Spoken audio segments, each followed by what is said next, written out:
பெரியோர்களே, தாய்மார்களே, புரட்சி தலைவரின் ரத்தத்தின் ரத்தமான புரட்சி தலைவியின் வழிவந்த சிங்கங்களான என் உயிரினும் மேலான எனது அருமை உடன்பிறப்புகளே, தமிழக வாக்காளர் பெருமக்களே,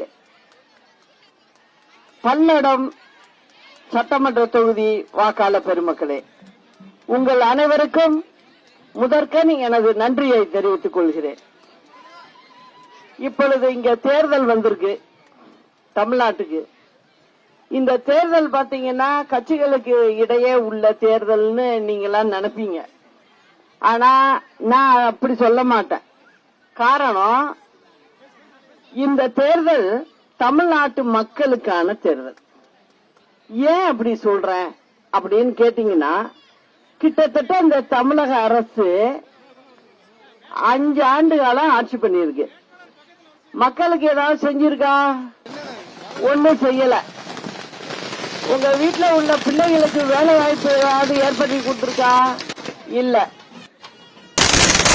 ஏதாவது தொழில் நிறுவனங்களை கொண்டு வந்திருக்குதா அரசாங்கம்? அதுல வேலை வாய்ப்பை ஏற்படுத்தி கொடுத்திருக்கா? இல்ல. இது எதுவுமே செய்யாம ஒவ்வொரு வீட்லயும் கரண்ட் பில்லை ஏத்தி இருக்கு. 500 யூனிட் உபயோகப்படுத்துற கரண்ட்காரங்க எவ்வளவு, எத்தனை பேருன்னு பாத்தீங்கன்னா 2 கோடி குடும்பம். அந்த 2 கோடி குடும்பத்துல ஒவ்வொரு வீட்லயும் மாசத்துக்கு 800 ரூபான்னு அதிகப்படுத்தி வாங்கிட்டு இருக்காங்க. இந்த பணம் மட்டுமே ஒரு வருஷத்துக்கு எவ்வளவுன்னா கிட்டத்தட்ட 20,000 கோடி. இந்த 20,000 கோடியை உங்ககிட்ட இருந்து திமுக அரசு வாங்கிக்கிட்டு என்ன பண்ணுது? கொஞ்சம் பேருக்கு ஒரு 1000 ரூபாய் கொடுக்குது. இது தேவையா? நீங்க யாரும் கேட்கல, அவங்களாதான் சொன்னது. சரி, அடுத்தது இப்ப புதுசா இந்த வருஷம் தேர்தல் வந்திருக்குல்ல, அதுக்காக என்ன பண்றாங்க? இன்னொரு 1000 ரூபாய் அப்படின்னு சொல்றாங்க. 2000 ரூபாய் கொடுப்போங்கிறாங்க. நான் என்ன சொல்றேன், அந்த 2000 ரூபாய் கொடுக்கறாங்கன்னே வச்சுங்க, அது உங்களுக்கு ஒரு மாத செலவுக்கு ஒரு குடும்பத்துல போதுமா? அதே ஒரு கம்பெனியை உருவாக்கி வரவழைச்சு அதுல வேலை வாய்ப்பை ஏற்படுத்தி கொடுத்தா நீங்க ஒரு 18 இருந்து 20,000 ரூபாய் சம்பாதிப்பீங்கல்ல. அது தேவலாமா? இந்த 2000 ரூபாய் தேவலாமா? அதுதான் தேவலாம், அதான் நிரந்தரம். சரி, இந்த 2000 ரூபாய் எங்க இருந்து வருதுன்னு பாத்தீங்கன்னா வேற எங்க இருந்து இல்ல, உங்களோட வீட்டு வரி, கரண்ட், இந்த மாதிரி வரிகளை ஏத்தி உங்ககிட்ட இருந்து என்ன பண்றாங்க? ஒரு 7,000 ரூபாய் மாதத்துக்கு உங்ககிட்ட இருந்தே வாங்கிடுறாங்க. அவங்க வாங்கிக்கிட்டு அதுல இந்த பணத்தை கொடுக்கறாங்க. இதுதான் அவங்க செய்யறது. சரி, இப்ப தேர்தல் அறிக்கை கொடுத்திருக்காங்க. 525 வாக்குறுதி கொடுத்திருக்காங்க. அதுல போன முறை வாக்குறுதி கொடுத்து செஞ்சதுலயே இன்னும் செய்யல. நான் இப்ப வர்ற வழியில பேசிக்கிட்டு தான் வந்தேன். திருப்பூர்ல அங்க கொடுத்தத எதையுமே செய்யல. நாங்க இதை செஞ்சு கொடுக்கறோம் அப்படின்னு சொன்னதே செய்யல. அதே கதை தான் இந்த ஊர்லயும், எல்லா இடத்துலயும் தமிழ்நாடு முழுவதும் இதான் நடக்குது.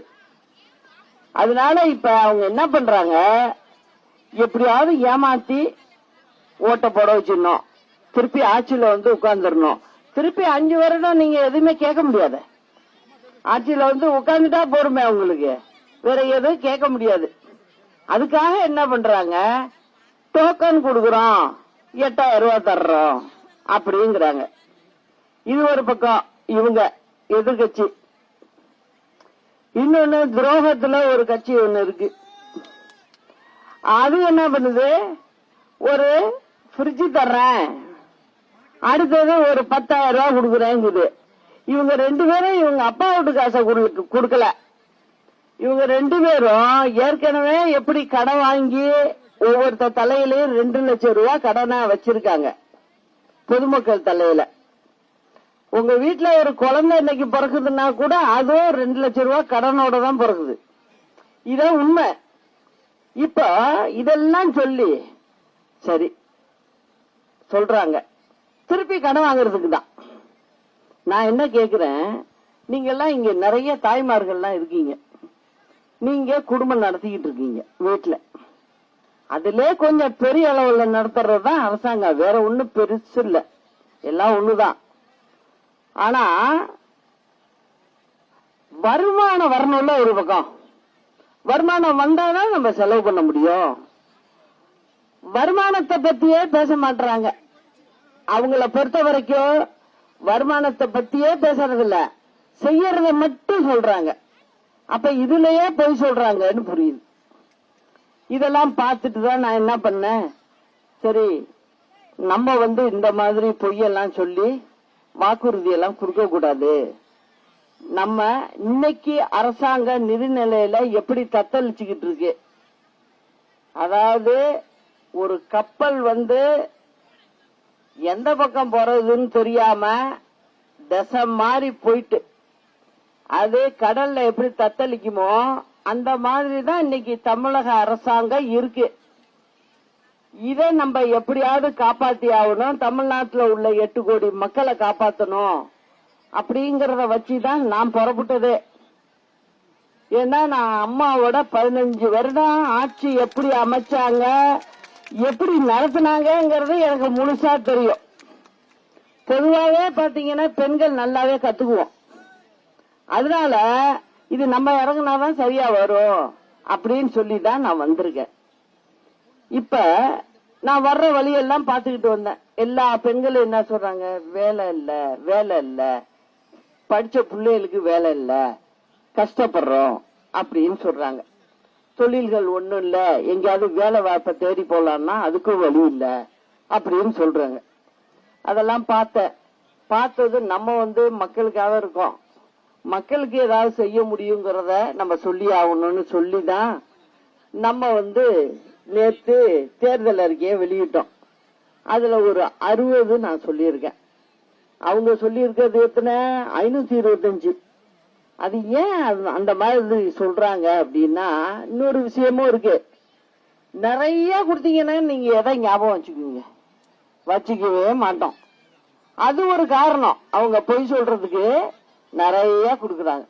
நான் அப்படி செய்யல, நம்ம செய்யறத மட்டும் சொல்லுவோம் அப்படின்னு சொல்லியிருக்கேன். இதுல பாத்தீங்கன்னா கிராமப்புறங்கள்ல உள்ள மகளிருக்கு வருடத்திற்கு 1 லட்சம் கோழி பண்ணை வச்சு கொடுக்கறது, அதே போல 1 லட்சம் ஆட்டு பண்ணை வச்சு கொடுக்கறது, 1 லட்சம் மாடுகள் கொடுக்கறது. இதுக்கு 50% மானியத்தோட நம்ம கொடுப்போம். அந்த பெண்களுக்கு ஒரு தொழில் ஆயிடும் அப்படின்னு சொல்லி கொடுக்கறோம். ஏற்கனவே மகப்பேறு உதவித்தொகை 18,000 ரூபாய் கொடுக்கறாங்க. அதை 24,000 ரூபாய் கொடுப்போம் அப்படின்னு கொடுக்கறோம். பிறந்த குழந்தைங்களுக்கெல்லாம் அம்மா முதல்ல நல பெட்டகம்னு கொடுத்தாங்க. அதை திமுக அரசாங்கம் வந்தோடனே அதை நிறுத்திட்டு அதை நம்ம கொடுக்கணும். ஏன்னா ஏழை எளியதுங்க அரசாங்க மருத்துவமனைக்கு ஒரு துணி கூட டக்குன்னு எடுத்துட்டு போக மாட்டாங்க, அப்படியே அழைச்சிட்டு போயிடுவாங்க. அந்த பிள்ளைகளுக்கு உபயோகப்படுத்துற சாமான நம்ம கொடுக்கணும் அப்படின்னு சொல்லி அதை நம்ம செய்யறோம். அதே போல பாத்தீங்கன்னா இது அம்மா உணவகங்கள் ஒரு 1000 உடனடியா தொடங்குவோம். ஏற்கனவே மாநகராட்சி நகராட்சி எல்லாம் நடந்துகிட்டு இருந்தத நிறைய அவங்க மூடிட்டாங்க, பராமரிப்பு இல்லாம இருக்கு. அது எல்லாத்தையும் சரி பண்ணி அதையும் கொண்டு வருவோம். அதே போல இப்போ படிக்கிற பிள்ளைகளுக்கெல்லாம் வேலை வாய்ப்புகள் வரணும் அப்படின்னா அவங்க டெக்னிக்கா உள்ள படிப்புகள்ல சேர்ந்து படிக்கிறது ரொம்ப நல்லதுன்னு நினைக்கிறேன். அதனால ITI, பாலிடெக்னிக் இதெல்லாம் நம்ம மேம்படுத்தி, ஏற்கனவே உள்ள பழைய பாடத்திட்டத்துக்கு போனீங்கன்னா இப்ப மிஷின்கள்லாம் புதுசு புதுசா வந்துருச்சு, அதை யாருக்கும் ஆபரேட் பண்ண தெரியல. அதனால அதெல்லாம் நம்ம மாத்தி அமைச்சு அவர்களுக்கு ஒரு நல்ல தொழில் சொந்தமா தொடங்கவோ இல்ல வேலைக்கு போனா உடனே வேலை கிடைக்கிற மாதிரி திட்டங்களை நம்ம கொண்டு வரோம். இந்த மாதிரி நிறைய திட்டங்கள் இருக்கு. அப்புறம் 5 லட்சம் பெண்களுக்கு அதாவது அவங்களுக்கு என்ன தொழில் செய்யணும்னு ஆசைப்படுறாங்களோ அதுல தொழில் திறன் மேம்பாடு அப்படின்னு வச்சு அவங்களுக்கு அதை கத்து கொடுத்து அவங்களையே சுயமா தொழில் செய்யற அளவுக்கு நம்ம கடன் ஏற்பாடு பண்ணி கொடுத்து அதுல குறைச்ச வட்டியில கொடுத்து அதுல 3% வட்டிய அரசாங்கமே கொடுக்கற மாதிரி பண்ணி அந்த தொழிலை அவங்களுக்கு பண்ணி கொடுப்போம். இது மாதிரி நிறைய வருது. இது எல்லாத்தையும் செய்வோம். திமுக மாதிரி பொய் சொல்லிக்கிட்டு எல்லாம் நம்ம வர்றதில்ல. நிறைய திட்டங்கள் இருக்கு. நல்லபடியா அதெல்லாம் செய்வோம். அதே போல பிள்ளைகளுக்கு படிக்கிறதுக்கு அம்மா இருந்தப்ப மடிக்கணினி கொடுத்தாங்க. மற்றபடி புத்தக பை, நோட்டு புத்தகம் இதெல்லாம் கொடுத்தாங்க. எல்லாமே பள்ளிக்கூடம் தொடர்ந்த உடனே எல்லாமே சரியான நேரத்துல நம்ம கொடுப்போம் அப்படிங்கறத சொல்லிக்கிறேன். இப்ப பல்லடத்துல பாத்தீங்கன்னா சில குறைகள்லாம் சொல்லியிருக்காங்க. ஆனைமலை ஆறு நல்லாறு அணை திட்டத்தை திமுக கிடப்பில் போட்டுள்ளது. அதெல்லாம் போன தேர்தல் அறிக்கையில செஞ்சு கொடுக்குறேன்னு சொன்னது. ஆனா செய்யல. அதெல்லாம் நம்ம வந்தாதான் செய்ய முடியும். விசைத்தறிகளுக்கு மின் கட்டணம் உயர்வு, சேவை கட்டணம் கடுமையாக விசைத்தறியாளர்களை பாதித்துள்ளது. இதனை குறைக்க நடவடிக்கை எடுக்க வேண்டும். இதெல்லாமே நான் பண்ணி கொடுக்கிறேன்னு சொல்லிதான் அவங்க ஆட்சிக்கு வந்தது. சாய தொழிற்சாலைகளில் பனியன் துணிகளுக்கு சாயம் ஏற்றிய பின்னர் தேங்கி கிடக்கும் ஸ்லட்ஜ் உப்பு கழிவை அகற்ற ஒரு நபருக்கு தான் அங்க வேலை செய்யறதுக்கு அனுமதி கொடுத்திருக்காங்க. அத முடிஞ்ச வரைக்கும் ஒரு 3 பேர் சேர்ந்து அந்த கழிவை எடுத்தாதான் சீக்கிரம் எடுக்க முடியும் அப்படிங்கிற ஒரு குறைபாடு இருக்கு. அதையும் செய்யணும். அடுத்தது சூரிய மின் தகடுகளை பயன்படுத்துவதன் மூலம் மின்சார செலவை குறைப்பதுடன் சுற்றுச்சூழலையும் பாதுகாக்க சோலார் மின் தகடு அமைக்க அரசு மானியம் வழங்க கோரிக்கை. இதெல்லாம் ஏற்கனவே திமுக காரங்க ஒத்துக்கிட்டு போனது. ஆனா செய்யல.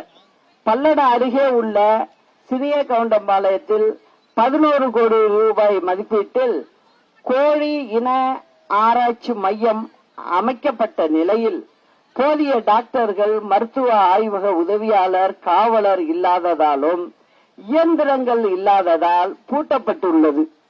40 நபர்கள் இருக்க வேண்டிய இடத்தில் 4 பேர் தான் இருக்காங்க. அப்படி எப்படி அந்த இது ஓடும்? இதெல்லாம் சும்மா பேருக்கு இவங்க சொல்றதெல்லாம். எதையும் ஒழுங்கு மரியாதையா சொல்ற மாதிரி இல்ல. அவங்களுக்கு ஆட்சி பண்ணவே தெரியலன்னு தான் நான் திரும்ப சொல்றேன். திருப்பூர், கோவை மாவட்டங்களில் 2 லட்சத்துக்கும் மேற்பட்ட விசைத்தறிகள் உள்ளன. காடா துணி உற்பத்திக்கான ஜவுளி பூங்கா அமைக்க வேணும்னு கேட்டிருக்காங்க. அமைச்சு தருவோன்னு சொல்லி அதையும் செய்யல. பல்லடத்தில் கடுமையான போக்குவரத்து நெரிசல் காணப்படுகிறது. இதனை தீர்க்கும் வகையில் செட்டிப்பாளையம், மாதாப்பூர் வரை போடப்பட்டு வரும் ரிங் ரோடு பணியை வேகப்படுத்த வேண்டும். என்னன்னா பணம் இல்லைங்கிறதுனால அப்படியே நிறுத்தி போட்டுறாங்க. அப்புறம் வாக்குறுதி முன்ன கொடுத்ததுல 227 காற்றாலை மின்சாரம் உற்பத்தியாகும் திருப்பூர், பல்லடம் சிறப்பு மின் வழித்தடங்களை அமைக்க நடவடிக்கை எடுக்கப்படும் சொன்னாங்க. ஆனா செய்யல. ஆனா இப்ப பாத்தீங்கன்னா கோயம்புத்தூர்ல உட்கார்ந்துகிட்டு அது சம்பந்தப்பட்ட மந்திரி எல்லாம் தேர்தல் வேலை பார்த்துக்கிட்டு இருக்கார ஒழிய மக்களுக்கு உள்ள பணியை இவங்கெல்லாம் செய்யல. இவங்களுக்கெல்லாம் நீங்க சரியான பாடம் புகட்டணும்னு கேட்டுக்கிறேன். நம்மளுடைய ஆதரவு பெற்ற சுயேட்சை வேட்பாளர் அன்பு ரமேஷ் அவருக்கு தென்னந்தோப்பு சின்னத்தில் வாக்களிச்சு அவரை மகத்தான வெற்றி பெற வைக்கணும்னு உங்கள்கிட்ட அன்போடு கேட்டுக்கிறேன். வெற்றி நமதே, நாளை நமதே. புரட்சி பேரறிஞர் அண்ணா நாமம் வாழ்க, புரட்சி தலைவர் நாமம் வாழ்க, புரட்சி தலைவி அம்மா நாமம் வாழ்க. நன்றி, வணக்கம்.